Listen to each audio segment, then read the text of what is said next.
के दादा परदादा दादी ये सब पहले भी आरक्षण विरोधी थे। ये दिखाने की कोशिश कर रही थी कि सरकार डर गई। किससे डर गई है? किसानों से डर गई। बीजेपी ये दिखाने में सफल हो गई कि जो हरियाणा है यहीं के केवल किसानों को दिक्कत हुई। एग्जिट पोल वालों, भैया तुम लोग करते क्या हो? वर्क फ्रॉम होम करते हो या मंगल ग्रह से जानकारी जुटाते हो? अब ऐसा करो, अब तुम लोग अंडरग्राउंड हो जाओ, क्योंकि तुम्हारी सारी मेहनत बर्बाद हो चुकी है। ऐसा नहीं है कि हरियाणा के चुनाव में ही तुम्हारी मेहनत बर्बाद हुई है या तुम्हारे आंकड़े फेल हुए हैं। याद करो 2024 के लोकसभा चुनाव में भी तुम्हारे सारे आंकड़े फेल हुए थे, तुम्हारे सारे एग्जिट पोल फेल हुए थे। तुम्हारे दिए गए नंबर, कांग्रेस को दिए गए नंबर और बीजेपी के दिए गए नंबरों में बहुत बड़ा झूठ सामने आया था। सारे आंकड़े फेल हो गए थे तुम्हारे। तो आइए देखते हैं और एक एक करके विश्लेषण करते हैं हरियाणा के चुनाव और हरियाणा की बाजी कैसे पलट गई और कैसे नायाब सिंह सैनी दोबारा सीएम बनने की तैयारी में लग गए और बीजेपी तीसरी बार बाजी पलट गई। और विनेश फोगाट, जिन्होंने पहलवानों का मुद्दा नेशनल स्तर पर उठाया था, उसके बाद भी कांग्रेस अपनी जीत को बरकरार रखने में असफल हो गई। देखिए कहानी कुछ ऐसे शुरू हुई कि कांग्रेस ने उन्हीं मुद्दों को हरियाणा विधानसभा चुनाव में भी वैसे के वैसे ही रख दिया जैसे कि उसने लोकसभा चुनाव में उसका इस्तेमाल किया था। क्योंकि लोकसभा चुनाव और विधानसभा चुनाव के बीच ज़्यादा अंतर नहीं था। मई में लोकसभा चुनाव हुए। मई, जून, जुलाई, अगस्त, सितंबर, 4 महीनों बाद उन्हीं मुद्दों को कांग्रेस ने दोबारा विधानसभा चुनाव में सम्मिलित कर लिया, दिखा दिया, बता दिया, रख दिया। पहला मुद्दा था जवानों का, जिन्हें अग्निवीरों से रिलेट किया गया। दूसरा मुद्दा किसानों से, जिसे किसान आंदोलन, किसान बिल से, फार्मर बिल से रिलेट किया गया। और तीसरा मुद्दा पहलवानों से, जिसे विनेश फोगाट से कनेक्ट किया गया। इन 3 मुद्दों ने लोकसभा चुनाव में काफ़ी भूमिका अदा की थी, काफ़ी फ़ायदा दिया था इन मुद्दों ने। तो वैसे ही एज इट इज़ कांग्रेस ने इन मुद्दों को हरियाणा चुनाव में प्रस्तुत किया और इन्हीं को बड़ा बनाने का प्रयास किया। बात की जाए किसानों की, किसानों का मुद्दा पंजाब और हरियाणा दोनों का ही है। किसानों का मुद्दा पंजाब और हरियाणा का ही मुद्दा है, ये बात बीजेपी समझाने में सफल हो गई। किसान पूरे देश में हैं, लेकिन ये मुद्दा केवल और केवल पंजाब और हरियाणा का है। मतलब खास कर क्योंकि हरियाणा का चुनाव है तो हरियाणा की बात करते हैं। ये बीजेपी ये दिखाने में सफल हो गई कि जो हरियाणा है यहीं के केवल किसानों को दिक्कत हुई। वो भी हरियाणा में कुछ जाति विशेष के किसान ही इस प्रोटेस्ट में शामिल हुए और वो जाति थी जाट। हरियाणा में बड़ा, या कह लीजिए कि 35 बिरादरी बनाम जाट लड़ाई थी। अब समझ लीजिए पहले समझ लीजिए ये मैंने 35 बिरादरी और जाट बनाम लड़ाई क्यों कही। क्योंकि जो हरियाणा है वो 36 बिरादरियों का राज्य है। मतलब कि 36 बिरादरी, 36 कास्ट वहाँ पर एग्जिस्ट करती हैं। उसमें एक जाट जो बिरादरी है वो एक अहम भूमिका निभाती है, मतलब बड़ा हिस्सा है उसका। तो जो किसान आंदोलन में किसान शामिल हुए, बीजेपी ये बताने में सफल हो गई कि वो केवल एक बिरादरी से थे, वो थी जाट। तो बीजेपी इस नैरेटिव को फैलाने में सफल हो गई कि ये किसानों का मुद्दा नहीं है, ये किसान आंदोलन नहीं है, ये जाट राजनीति है।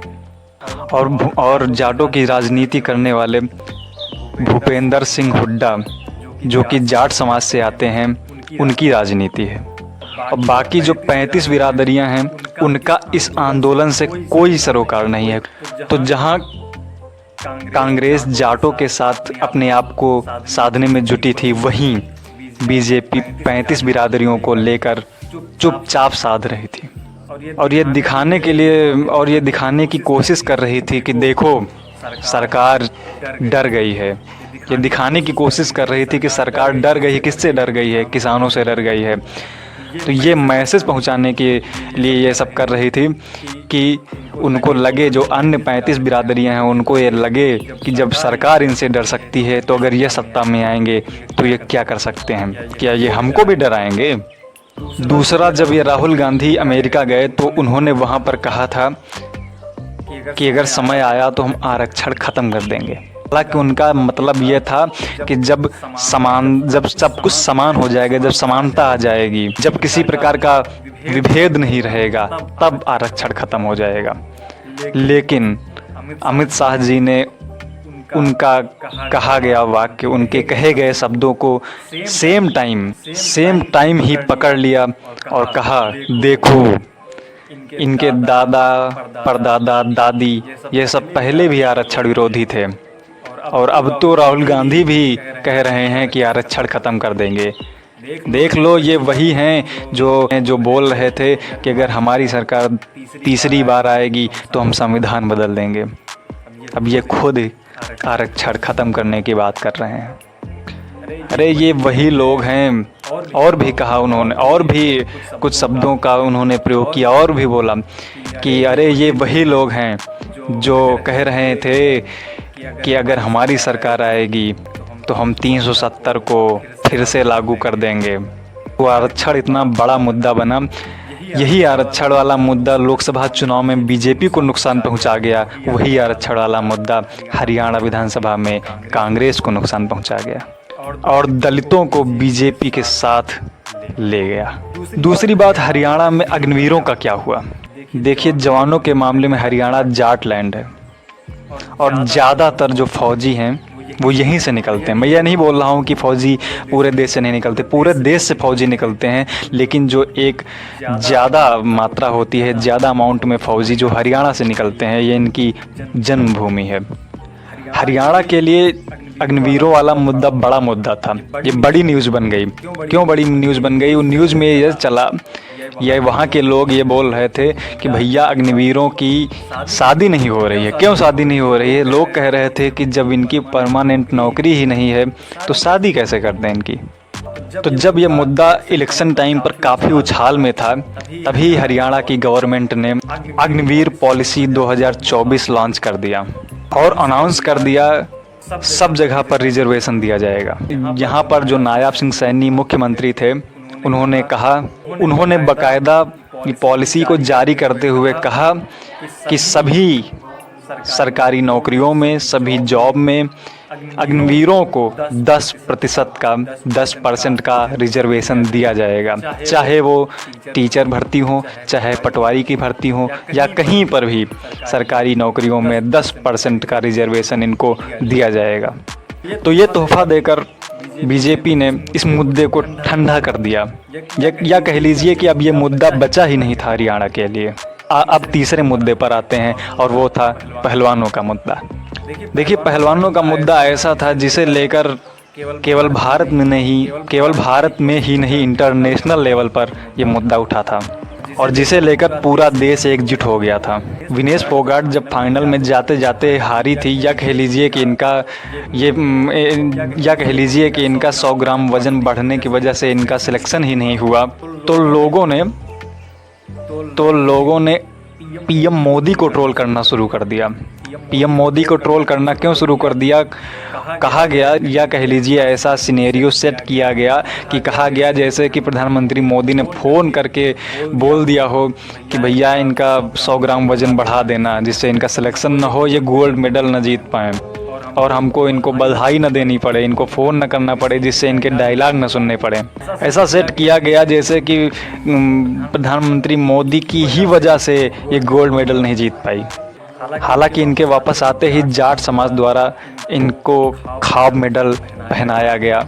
चूँकि विनेश बीजेपी और मोदी जी को ट्रोल कर रही थी, इसकी वजह से बीजेपी ने अपने मंत्रियों को चुप करा दिया। चूँकि विनेश बीजेपी और मोदी जी को ट्रोल कर रही थी, इसकी वजह से बीजेपी ने अपने मंत्रियों को चुप करा दिया और कहा कि इस मुद्दे पर कोई कुछ नहीं बोलेगा। यहाँ तक कि ब्रजभूषण शरण सिंह को भी चुप करवा दिया कि आप भी इस मुद्दे पर कुछ नहीं बोलेंगे, ना किसानों के मुद्दे पर, ना पहलवानों के मुद्दे पर आप कुछ नहीं बोलेंगे, केवल सब सुनेंगे। और तब तक इनको बोलने दिया जब तक कि इनका एंगल सामने नहीं आ गया। कौन सा एंगल? राजनीति का एंगल। बीजेपी वाले ये जानते थे कि कहीं न कहीं इनका कोई न कोई राजनीतिक कनेक्शन है और ये भी जानते थे कि कौन है इनके पीछे। तब तक इनको बोलने दिया जब तक इनका राजनीतिक एंगल सामने नहीं आ गया।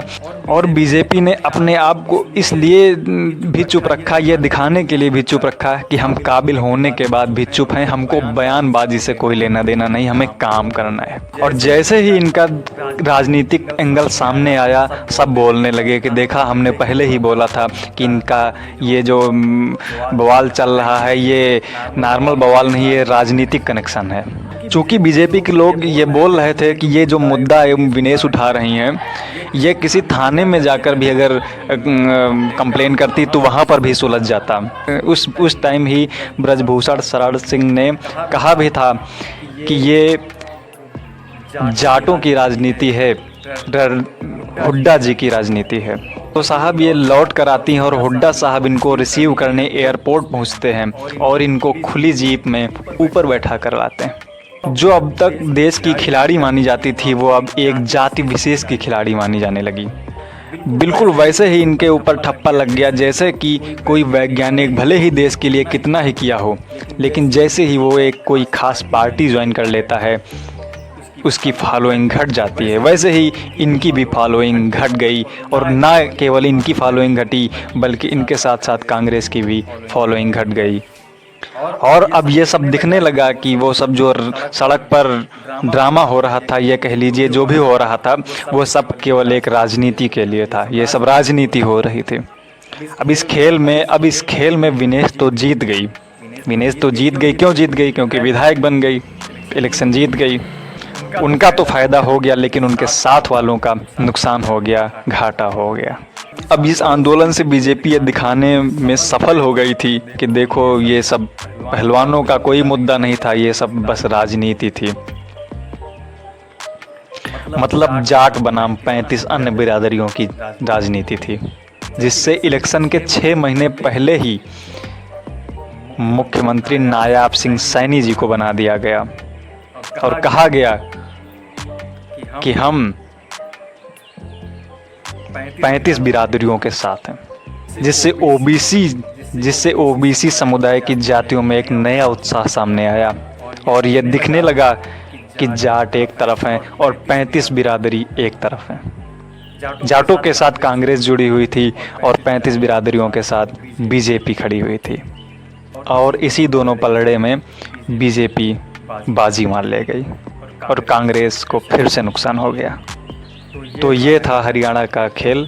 आई होप कि आपको समझ आया होगा। मुझे पूरी उम्मीद है आप समझ पाए होंगे मेरे शब्दों को।